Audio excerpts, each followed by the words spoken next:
Buenos días. Hoy seguimos en nuestro ciclo de encuentro con personalidades de la colectividad afro en el mundo de la academia y estamos con Fernanda Olivar, antropóloga social. Buen día, ¿cómo estás?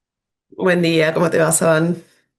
Eh, quería que nos comentaras y nos cuentes un poquito tu trayectoria profesional y en qué a qué te estás dedicando en este momento con tema de investigación o de labor profesional. Bueno, bien. Bueno, soy antropóloga social, me formé como antropóloga en la Universidad de la República. Eh, Comencé trabajando temas relacionados a salud y discapacidad, concretamente con comunidad sorda. Estuve trabajando en el área de medicina familiar y comunitaria durante 8 años como docente allí. Eh, y bueno, y durante ese tiempo también, entre militancias y formaciones, me fui acercando y se fue consolidando lo que serían hoy mis áreas de investigación-acción, que tienen que ver con la afrodescendencia, con la educación antirracista y con los feminismos negros. Esos son mis temas de actuación. Eh, Soy parte del colectivo de estudios afro-latinoamericanos, que es un grupo de investigación de la Comisión Sectorial de Investigación Científica de la UDELAR. Nos conformamos en 2008. Bueno, y después he pasado por varios otros grupos de investigación nacionales, internacionales. Eh, Creo que eso es lo principal. Fernanda, ¿y cómo comenzó tu vocación? ¿Desde dónde arrancó? Mi vocación como antropóloga. Sí. No te sabría decir. Una vez me preguntaron lo mismo. Siempre fui muy curiosa. Me parece que a mí lo que más todavía, aún hoy, porque es incomprensible, me llama la atención mucho lo bicho raro que somos los seres humanos, ¿no? Para mí somos unos bichos raros, somos muy eh, diversos, dúctiles, diferentes, heterogéneos. Llámale H, ¿no? La verdad, incluso ni el título de antropóloga creo que me ha dado la posibilidad de definir lo que somos los seres humanos. Me parece que somos una especie fascinante, con todo lo bueno y con todo lo malo que se pueda traer. Y bueno, nada, siempre la curiosidad sobre esas diversidades estuvo y creo que por eso me formé en esto. Para empezar por alguna de las puntas que mencionabas, ¿podemos empezar a definir qué podría ser para entender qué es el feminismo negro y su contraposición con los otros feminismos? Porque entiendo que hay varios, ¿no? Sí, claro, sí, sí, hay tantos feminismos como feministas, habremos en el mundo, ¿no? Eh, el feminismo negro es una corriente del feminismo, es una corriente de acción y de pensamiento de los feminismos que lo que desarrolla es las reivindicaciones y las denuncias y la acción política de las experiencias vitales de las hijas de la diáspora africana, ¿no?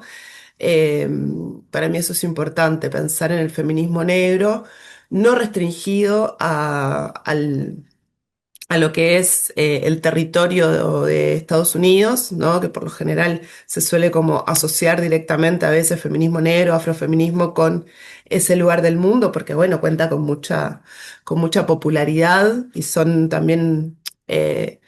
ha surgido desde ese movimiento intelectuales y activistas muy reconocidas a nivel mundial. Em, pero sobre todo esto, ¿no? No queda restringido, no queda restringido solo a Estados Unidos, pero tampoco queda restringido solo a las mujeres negras, ¿no? El feminismo negro es una experiencia vital, nace de la experiencia vital de las hijas de la diáspora africana. Porque luego las mujeres negras en África tendrán otro tipo de feminismos, ¿no? Surgidos, nacidos directamente de sus contextos también. sociales, culturales. Y en el Uruguay, ¿cómo se manifiestan el movimiento este? En Uruguay, bueno, en Uruguay se manifiesta desde hace muchísimo tiempo. Es un movimiento que se ha venido consolidando, te podría decir que en los últimos 30 años. Eh, Ha tenido grandes exponentes, de hecho hay muchas hoy activas compañeras del feminismo, del afrofeminismo uruguayo, que son referentes indiscutibles en el movimiento feminista negro de la región, ¿no? De América Latina y el Caribe, porque han estado eh, participando activamente en varios hitos de la historia del feminismo negro en la región, eh, porque han estado activas y en contacto y tejiendo constantemente redes y movimientos alrededor de la región desde los últimos 30 40 años. Hoy algunas ocupan cargos políticos, algunas otras no, pero se siguen trabajando activamente en lo que es la política del movimiento. Es un movimiento del cual sabemos, creo que el último trecho también, ¿no? De su historia.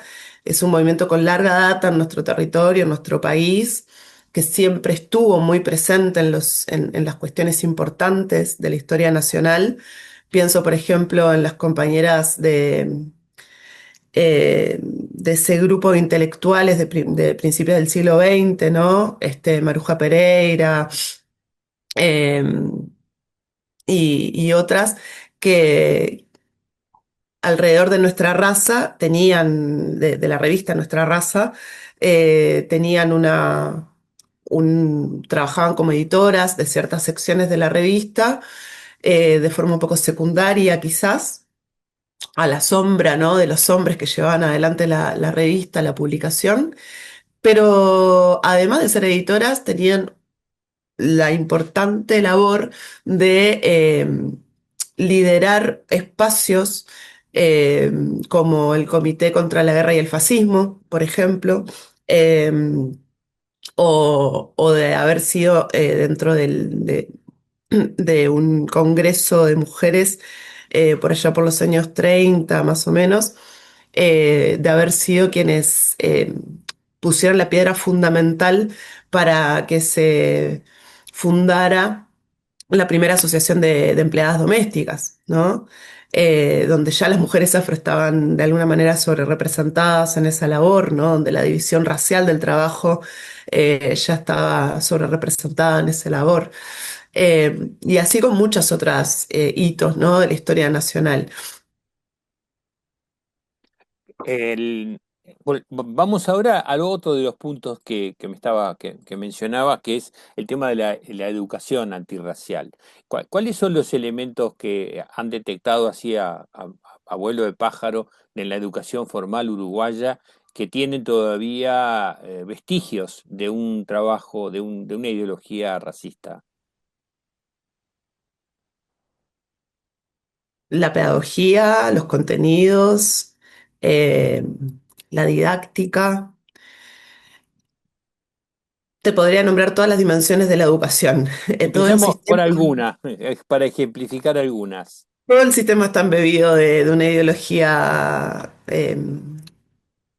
ideología racista y reproduce prácticas racistas, ¿no? De discriminación racial en todos los niveles, desde los niveles más sutiles hasta los niveles que llegan a la expulsión temprana de la población afrodescendiente del sistema educativo formal, ¿no?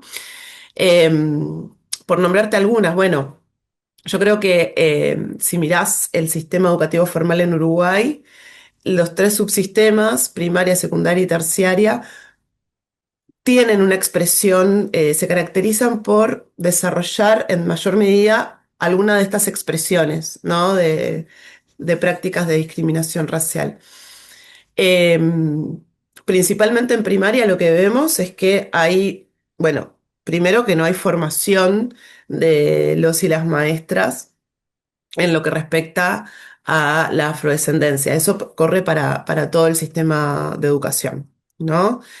Una de las cuestiones que hemos detectado y que hemos estado trabajando además eh, a causa de esa identificación de esa demanda es que los formadores necesitan formación, necesitan instrucción para formarse eh, desde una mirada afrocentrada, desde una mirada distinta a la que han sido formados en estos temas, ¿no? Porque la educación formal y los contenidos que avala dejan por fuera a la población afrodescendiente, pero la dejan por fuera simbólica y la dejan por fuera también materialmente, ¿no? No somos sujetos activos, sujetos contemporáneos de los contenidos curriculares. Lamentablemente, la formación que reciben maestros y maestras, docentes, profesores, deja a la población afrodescendencia y a los temas relacionados a la afrodescendencia, restringidos a un momento histórico que parece que los dejará un poco congelados, nos dejará congelados en el tiempo como población, ¿no? Utiliza nuestra presencia como población dentro de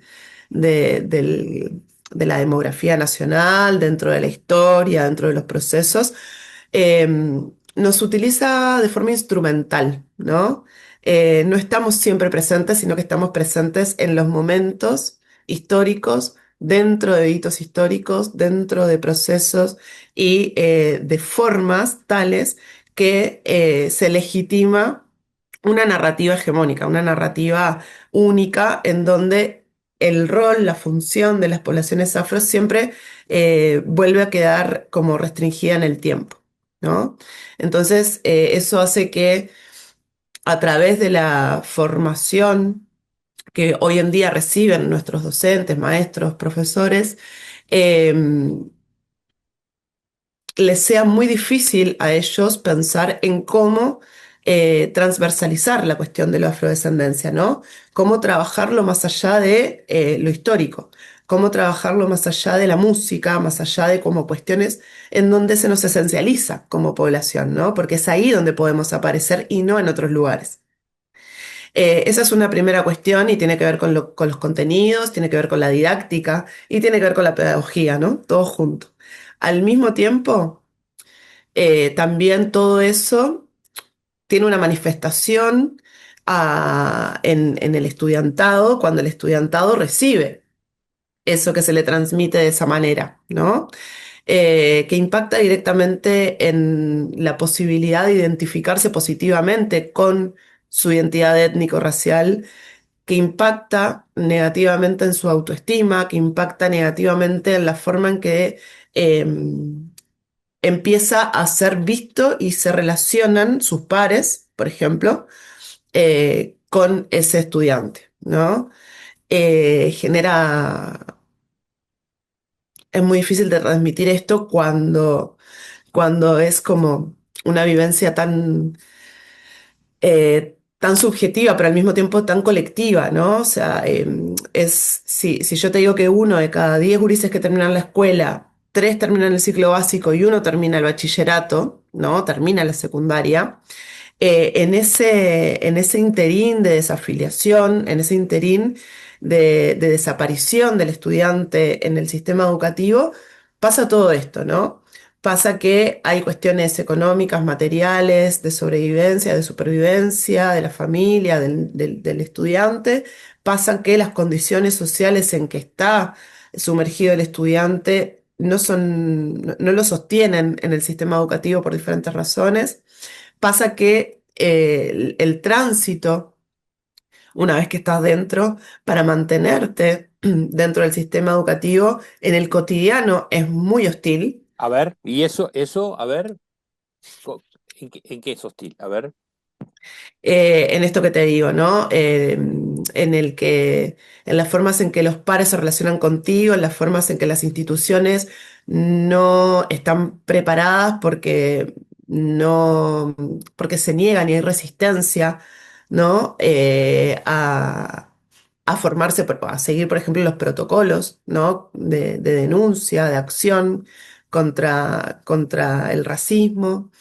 No están preparadas las instituciones ni las personas que hacen a las instituciones para identificar el racismo y para actuar, ¿no? Frente a él.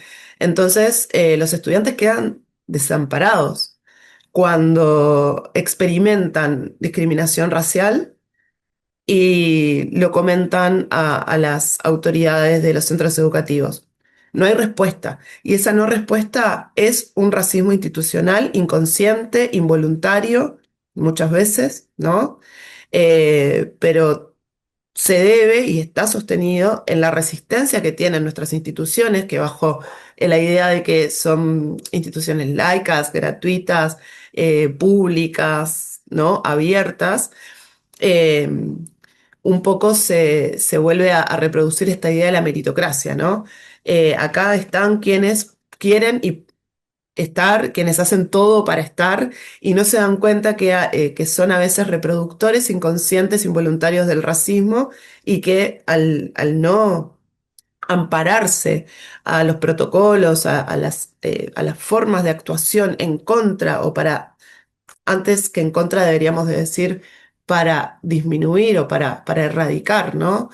Eh, para prevenir el racismo en las aulas, bueno, terminan siendo parte del problema, ¿no? Está estudiado que el sistema educativo formal en Uruguay reproduce las desigualdades que se encuentran en la sociedad, ¿no? En la sociedad en el cual el campo educativo está inmerso.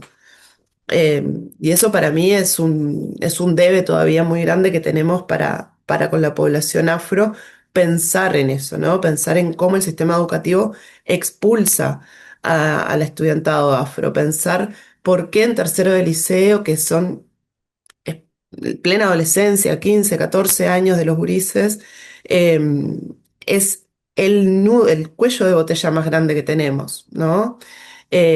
¿Cómo hacemos para revertir eso y no caer en los reduccionismos de que como la población afro está sobre-representada bajo la línea de la pobreza, los gurises por cuestiones económicas tienen que salir a trabajar temprano? En muchos casos eso es cierto, pero no es toda la explicación a esto y hay mucho de racismo institucional que tenemos que poder decir y que tenemos que poder empezar a conocer, ¿no? Cómo se manifiesta además en Uruguay y a la uruguaya, digamos, para también un poco eh, separarnos de la idea que siempre tenemos de que racismo es algo más que no es lo que sucede en nuestro territorio, en nuestro país, ¿no? Siempre es algo más que pasa fuera de fronteras. Fernanda, en tu caso personal, cuando vos ibas a la escuela, Yo fui a la escuela, yo soy un caso un poco atípico quizás, pero de todas formas te puedo contar lo mismo, ¿no? En Uruguay o en Chile. Yo viví en Chile desde los 4 años hasta los 13, hasta los 17, perdón, 13 años viví. En mi caso, creo que se hay cuestiones particulares que tienen que ver con que hace 34 años atrás no había la gran cantidad de población afro que hoy sí hay en Chile. De hecho, siempre fui la única niña negra por donde fuera. Mi familia eran las únicas personas afro por donde fuera que fuéramos. Eh, entonces se vivía con mucha soledad, con poca representatividad, con muy pocos elementos, ¿no? Eh, pero de todas formas viví todo lo que ya te conté pensando en Uruguay, ¿no? A nivel dentro del aula, a nivel de la relación con los pares, a nivel de relación con los profesores, a nivel de la relación con la institución. Eh, es exactamente lo mismo porque es ahí en donde radica la cuestión, ¿no? El racismo es estructural. Después va a tener manifestaciones particulares atendiendo a las idiosincrasias, a las sociedades, allí a donde se manifieste va a tener manifestaciones particulares, pero el racismo es estructural. Contame, Fernanda, las nuevas olas inmigratorias que el Uruguay está recibiendo, ¿también se está desarrollando allí formas de racismo? Porque ahí se agrega, además del color de piel, el tono de voz y ¿cómo funciona eso en el nivel educativo? ¿Lo tenés detectado? No, no, no es algo que yo trabaje particularmente. Eh, Creo que habrán otros colegas que te puedan comentar mejor sobre eso. Sí, lo que te puedo decir es que a nivel de las relaciones raciales, ¿no? De las relaciones étnico-raciales, lo que ha generado esta migración con estas características, ¿no? De ser casi toda población, o en su gran mayoría población eh, racializada, población proveniente del Caribe eh, o de América Latina hacia el norte, eh, ha generado que como un revival del racismo, ¿no? Que, por ejemplo, ahora que la gente se pregunte eh, o se sorprenda cuando te escuchan uruguaya, porque hay cierta idea de que todas las personas afro en este momento somos extranjeras, ¿no? Esperan de vos que te muevas y que te muestres extranjera. Y la extranjerización ha sido siempre una forma de invisibilizar a la población afro de su propio territorio, ¿no? Pasa en Argentina, pasa en Chile, pasa en Uruguay, siempre. Em, Siempre ha pasado esta idea de que no, acá no hay,